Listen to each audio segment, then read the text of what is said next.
باللہ من الشیطان الرجیم بسم اللہ الرحمن الرحیم وَلَقَدْ أَرْسَلْنَا رَسُولًا مِّن قَبْلِكَ اور ہم نے بہت سے رسول بھیجے من قبلک آپ سے پہلے وَجَعَلْنَا لَهُمْ أَزْوَاجًا وَذُرِّيَّةً اور ان کے لیے بیویاں بھی تھیں اور اولاد بھی تھی کہ آپ صلی اللہ علیہ وسلم کی بیویوں پہ ان لوگوں کو بڑی حیرانی ہوتی تھی. آپ کی جو ازواج تھے بیویاں تھیں کثرت سے دو سے ایک سے زیادہ, تو ان کو بڑی حیرانی ہوتی تھی کہ نبی ہے بیوی بھی ہے بچے بھی ہے. تو اس پر اللہ پاک فرما رہا ہے کہ تم لوگوں کو اتنی حیرت کیوں ہوتی. حالانکہ ان کو یہ سب باتیں پتہ تھی. مدینے میں جو علم والے تھے یہودی تھے ان کو یہ باتیں پتہ تھی. اور پیچھے جا کے بیٹھ جاؤ ٹیکا چاہیے تم لوگوں کو. ان کو یہ باتیں پتہ تھی نا, وہ تو کتاب والے تھے, ان کو ہر نبی کا واقعہ پتہ تھا. ایسا نہیں ہو رہا تھا کہ ان کو کچھ پتہ نہیں ہے, پہلی بار نبی آ گئے اور ایک دم ایسے حیران ہو رہے کوئی فرشتہ کیوں نہیں ہے اور کوئی انسان کی ہم کیسی پیروی کریں. وہ ایسی باتیں کرتے تھے جیسے ان کو کوئی علم نہیں ہے, جبکہ دیکھا جائے تو ان کو ہر چیز پتہ تھی. ان کے پاس کتاب تھی, تورات موجود تھی. ایسا نہیں ہوا تھا نا کہ پورا 100% انہوں نے انحراف کر دیے, ہر چیز تو موجود تھی. ہمارے آج بھی مفسر کئی چیزیں تورات میں سے کنسیڈر کرتے ہیں, اس میں سے کئی تورات کو انجیل کو بھی کچھ چیزیں ریفر کر دیتا. ایسا نہیں تھا کہ ان کو کچھ پتہ ہی نہیں تھا. ابراہیم علیہ السلام ان کی 2 بیویاں ہیں, ان کے بچے ہوئے. یعقوب علیہ السلام ان کی 2 بیویاں, ان کی 12 اولادیں, جیسے ان کو پتہ ہی نہیں, جبکہ ہر چیز ان کی کتابوں میں لکھی ہوئی تھی. پھر وہ کیا کہتے تھے کہ ہم فرشتوں کی اتباع کریں گے. اب فرشتوں کی اتباع کرنے میں کیا مسئلہ تھا کہ فرشتے نہ کھاتے نہ پیتے نہ ان کو کوئی نفسانی خواہشات ہے. تو پھر وہ کہہ دیتے کہ ان کو تو کوئی ضرورت نہیں, ہمارے پیچھے تو دنیا بھر کا کام ہے, ہمارے پیچھے تو خواہشات ہے, کمزوری ہے, نفس کا وہ ہے, کھانا ہے پینا ہے. تو ایسا بھی نہیں ہو سکتا تھا کہ اللہ پاک فرشتوں کو نبی بنا کے بھیجے. اب جب نبی بنا کے بھیجے تو پھر ایسا بھی نہیں ہو سکتا تھا کہ وہ نبی ہر ضرورت سے پاک ہو جائے, اس کی بیوی نہ ہو بچے نہ ہو. پھر وہ کہتے تھے کہ ان کے لیے تو کوئی کام ہی نہیں, ہمارے پاس ذمہ داریاں. بہانہ ہر طرف سے تھا. بہانہ اس پہ بھی تھا کہ بیوی بھی ہے بچے بھی ہے, پھر یہ کیسے نبی ہے نا. جس کو ہدایت نہیں حاصل کرنا ہے اس کو ہر طریقے سے وہ اعراض برتتا ہے, ہر طریقے سے وہ بہانے ڈھونڈ لیتا ہے. اور جس کو ہدایت پکڑتا ہے وہ اللہ کے حکموں پہ ویسی سر تسلیم خم کر دیتا ہے. تو یہاں ان کا وہ اعتراض رہتا تھا کہ بیوی بچے کیسے. تو اس پہ اللہ تعالیٰ یہ فرما رہا کہ اس سے پہلے بھی تو میں نے رسول بھیجا, اس سے پہلے بھی تو ان رسولوں کی بیویاں بھی تھی, بچے بھی تھے. نوح علیہ السلام ان کی اولادیں تھیں جو کافر بھی ہوئی, گناہگار بھی ہوئی. وَمَا كَانَ لِرَسُولٍ أَن يَأْتِيَ بِآيَاتٍ إِلَّا بِإِذْنِ اللَّهِ اور رسول کے لیے یہ بھی نہیں ہے کہ کوئی نشانی اللہ کے حکم کے بغیر آ جائے. یعنی اگر کوئی نشانی کا مطلب کیا, آیات کا مطلب کیا ہے, معجزہ. اس سے پہلے بھی میں نے بتائی تھی نا کہ معجزہ جیسا کوئی ورڈ عربی میں نہیں ہے. عربی میں معجزے کے لیے کیا ورڈ آیا, ہمیشہ آیات یا سند آیا. کھلی نشانی یعنی وہ معجزہ ہی مراد ہے. جہاں پہ بھی آیات ہی ورڈ آ رہا ہے نبی کے لیے, اس سے مراد معجزہ ہی ہے. تو نہیں ہے کسی نبی کے لیے کوئی آیت یعنی معجزہ, لیکن اللہ کے حکم سے ہی کریں گا وہ. یعنی وہ معجزے میں جو دکھانا ہے نبیوں کا, وہ اس کا اپنے دل کی مرضی نہیں ہے کہ وہ جب چاہے دکھائے, وہ بھی اللہ کے حکم سے ملتا ہے جو بھی انبیاء کو معجزات ملتے ہیں. لِكُلِّ أَجَلٍ کتاب, اور یہ جو کچھ ہے وہ اجلن ایک وقت مقررہ پر کتاب لکھا ہوا ہے کہ کب کیا چیز ہونے والی ہے. یہ لوح محفوظ میں آلریڈی لکھا جا چکا. جو تم ان سے الگ الگ ڈیمانڈ کر رہے کہ ابھی ایسا کیوں نہیں ہو جا رہا, ویسا کیوں نہیں ہو جا رہا. یمحو اللہ, اور اللہ مٹاتا ہے, ما یشاء, جس کو چاہتا ہے, ویثبت, اور باقی رکھتا ہے. اللہ جس کو چاہتا ہے اس سے پہلے کی قوموں کو مٹاتا ہے اور جس کو چاہتا ہے باقی رکھتا ہے. وعندہ ام الکتاب, اور یہ تمام کی تمام چیزیں اصل کتاب میں ہیں. یہ ہمیں معلوم ہے نا کہ ہر چیز کا ہونا فکس ہے, ہر چیز کی قدر ہو چکی, لکھا جا چکا, مقدر ہو چکی ہر چیز. اور یہ سب کس چیز میں لکھا ہے, ام الکتاب یعنی لوح محفوظ میں لکھا جا چکا. اب تقدیر کیا ہے, ایک تو تقدیر معلق ہے اور ایک ہے تقدیر مبرم. کہ ایک جو تقدیر ہے کہ وہ دعاؤں سے بدل سکتی.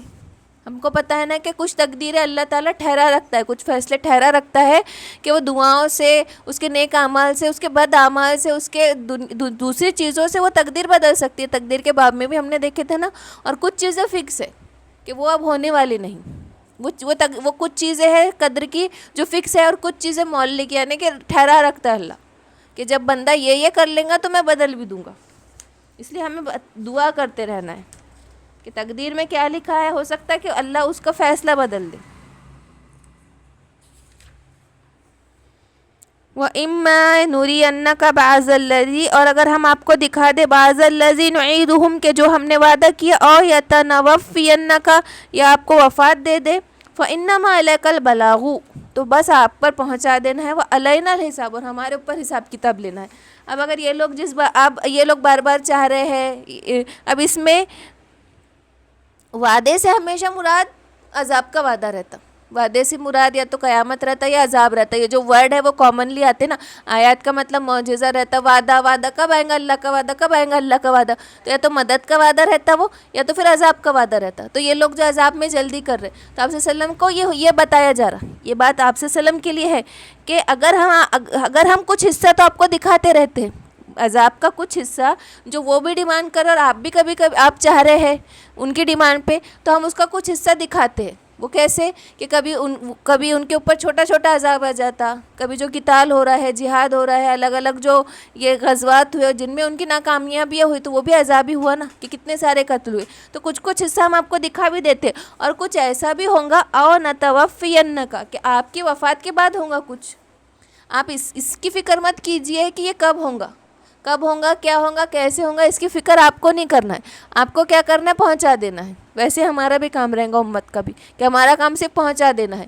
کب ہوگا، کیا ہوگا، کون سی چیز کیسے رہ پائیں گی، یہ اللہ کے اوپر ہے ہر چیز. اور اللہ پاک کیا کہہ رہا ہے، ہمارے اوپر حساب لینا ہے، آپ کے اوپر پہنچا دینا ہے، بس آپ کا اتنا کام ہے. ایسا بھی ہو سکتا ہے کہ ہم آپ کی زندگی میں دے، کچھ حصہ دے دے، نہ بھی دے، آپ کے وفات کے بعد دے، یہ کچھ بھی ہو سکتا ہے. آپ اس کی فکر میں مت پڑیے. اولم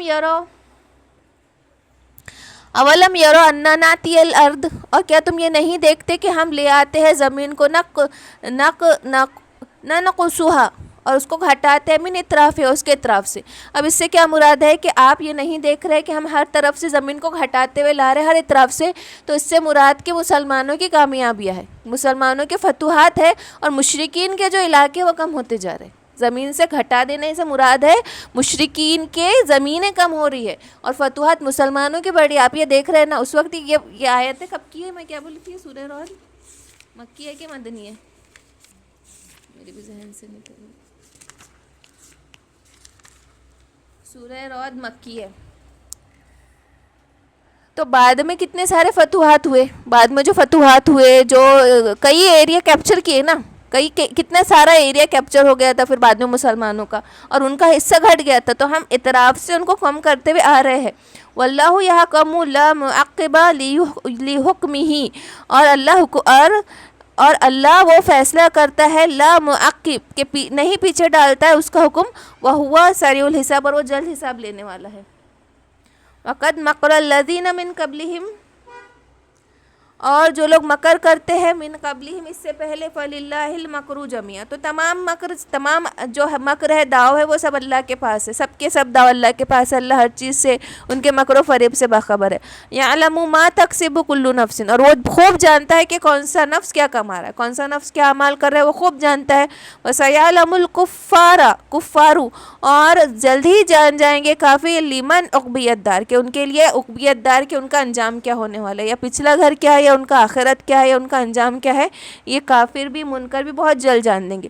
وَيَقُولُ الَّذِينَ كَفَرُوا، اور وہ لوگ جو کافر ہے، لَسْتَ، وہ کہتے ہیں، وَيَقُولُ الَّذِينَ كَفَرُوا، اور کہتے ہیں جو منکر ہے، کافر ہے، لَسْتَ مُرْسَلًا، کہ تم نہیں ہے، آپ بھیجے ہوئے نہیں، آپ رسول نہیں ہے. قُلْ كَفَى بِاللَّهِ شَهِيدًا، تو آپ کہہ دیجئے کہ اللہ گواہ ہے، بینی و بینکم، میرے اور تمہارے درمیان اللہ اس بات کا گواہ ہے. وَمَنْ عِنْدَهُ عِلْمُ الْكِتَابِ، اور یہ جو چیز ہے اس کی خبر علم کتاب میں لکھی ہوئی ہے، اس کی خبر، اس کا علم کتاب میں ہے. الحمدللہ یہاں پہ اپنا سورہ رعد ختم ہوا، مکمل ہوا.